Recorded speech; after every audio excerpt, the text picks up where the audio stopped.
मनुष्य का इस लोक भी सुधर जाता है, मतलब ये भौतिक जगत ये जो लोक है, मृत्यु लोक, ये भी सुधर जाता है और परलोक भी सुधर जाता है।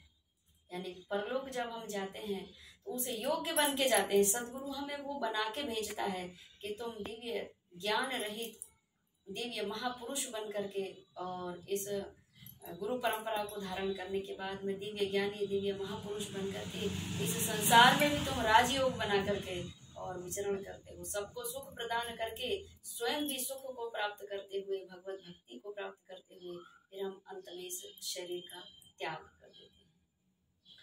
जिस प्रकार माँ के उदर से मनुष्य का जन्म होता है, उसके बाद उसकी पवित्रीकरण की जाती है, छठी बारसा ये सब करते हैं तो ये पवित्रीकरण होती है, तब ये संसार के लायक होता है। नहीं तो बोलते हैं कि अभी छठी पंचमी नहीं हुई है, हमारे यहाँ छूना नहीं है, ऐसा। इसी प्रकार पूर्व शुद्धिकरण गुरु दीक्षा के समय होती है। गुरु आपको शुद्ध और पवित्र और पावन बना करके और परमात्मा के लायक समर्पित कर देता है परमात्मा के श्री चरणों में। आज आपकी दीक्षा हो गई, अब आप गुरु प्रसाद ग्रहण करने के अधिकारी हो गए हैं। जैसे कहीं कहीं कथा भागवत पूजन होती है तो वहां बोलते हैं भाई किस किस के गुरु हैं उनको गुरु प्रसाद मिलेगा, तो आप तो डट के खड़े हो सकते हैं कि मुझे भी गुरु प्रसाद दीजिए, मेरे गुरु हैं, मैं यह गुरु प्रसाद ग्रहण करने का अधिकारी हूँ।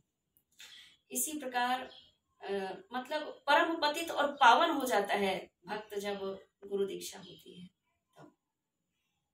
और आज से आपकी दीक्षा संपन्न हुई है।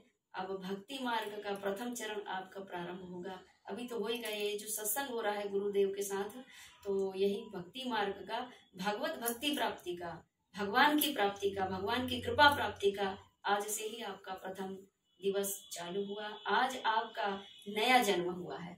इस संसार में विचरण करने के लिए तो माँ के उदर से जन्म हो गया, लेकिन अब हमको परमात्मा की प्राप्ति के लिए, उनके धाम को जानने के लिए, उनकी लीलाओं को जानने के लिए, उन्हें स्वयं को पूर्ण रूप से प्राप्त करने के लिए आपका पुनः नया जन्म हुआ है।